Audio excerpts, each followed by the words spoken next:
नमस्कार दोस्तों। अक्सर हम सुनने में आता है कि मानव विकास सूचकांक के हम फला नंबर पे हैं और इतने नंबर घट गए, इतने नंबर चढ़ गए। तो आइए उसके विषय में हम चर्चा करते हैं। तो हम पाते हैं कि 2021-22 के आंकड़े की बात करते हैं तो हम मानव विकास सूचकांक रिपोर्ट के अनुसार भारत 191 देशों की सूची में बांग्लादेश और श्रीलंका से भी नीचे है, जिसका जो हमारा स्थान है 132वां स्थान है। तो हम छोटी जानकारी आपके साथ साझा करेंगे, जिसमें हम आपसे बात करते हैं कि यह इसके संदर्भ की। तो इसके संदर्भ की जब बात हम करते हैं तो हम पाते हैं मानव विकास जो ह्यूमन डेवलपमेंट केवल आर्थिक विकास की तलाश और अर्थव्यवस्था में समृद्धि को अधिकतम करने पर केंद्रित नहीं, इसकी बजाय यह मानवता के विचार के आसपास केंद्रित होता है, जिसमें स्वतंत्रता का विस्तार करना, क्षमताओं में सुधार करना, समान अवसरों को बढ़ावा देना और एक समृद्ध, स्वस्थ एवं सुलभ जीवन को सुनिश्चित करना शामिल है। ठीक, अब उसके बात करते हैं कुछ बिंदुओं पर। भारत विश्व स्तर पर सबसे तेज़ी से विकसित करती अर्थव्यवस्था में से एक है। हालांकि इस विकास के परिणाम स्वरूप इसके मानव विकास सूचकांक ह्यूमन डेवलपमेंट इंडेक्स HDI के समान रूप से वृद्धि नहीं हुई है। 2021 में जो आंकड़ा हमने अभी बात की थी वही आंकड़े इसमें है। फिर उसके बाद जो ये कहता है मानव विकास रिपोर्ट के अनुसार भारत 191 देशों की सूची में बांग्लादेश और श्रीलंका से भी निचले 132वें स्थान पे है।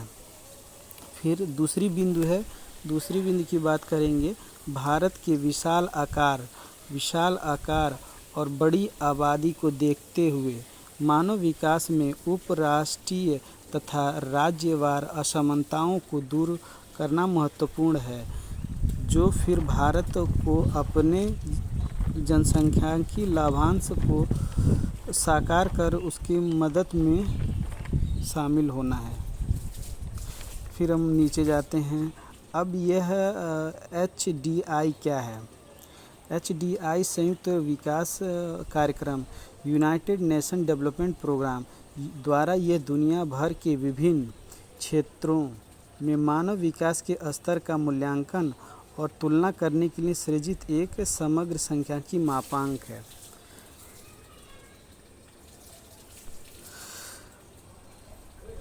अब HDI क्या? संयुक्त राष्ट्र विकास कार्यक्रम जो यूनाइटेड नेशन डेवलपमेंट प्रोग्राम है UNDP द्वारा दुनिया भर के विभिन्न क्षेत्रों में मानव विकास के स्तर का मूल्यांकन, मतलब दुनिया भर के विभिन्न क्षेत्रों के मानव विकास के स्तरों का मूल्यांकन तथा आपस में तुलना करने के लिए सृजन एक समग्र सांख्यिकीय मापन है।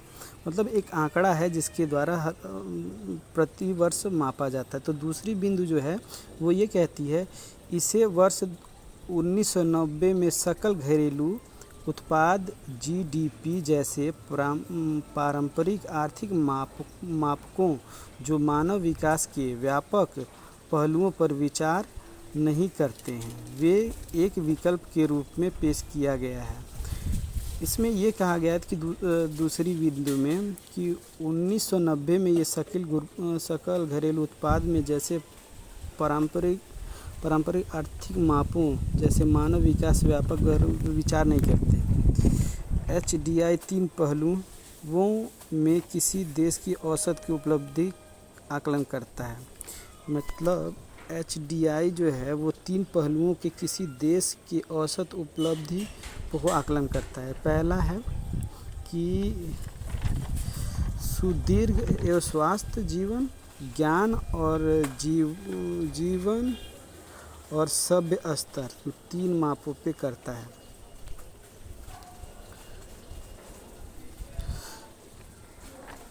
फिर तीसरी बिंदु है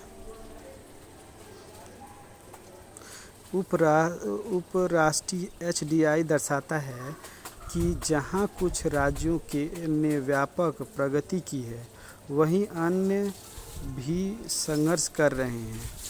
सूचकांक में जब भारत की बात करते हैं तो सूचकांक में दिल्ली शीर्ष स्थान पे है, जबकि बिहार सबसे निचले पायदान पे है। अब वहीं दूसरी बिंदु जो यह बताती है कि यद्यपि यह उल्लेखनीय है कि पिछले HDI रिपोर्ट में विपरीत बिहार अब निम्न मानव विकास वाला राज्य नहीं रह गया है, थोड़ी तरक्की हुई है। मानव विकास की प्राप्ति में भारत के समक्ष विद्यमान प्रमुख बाधाएं हैं।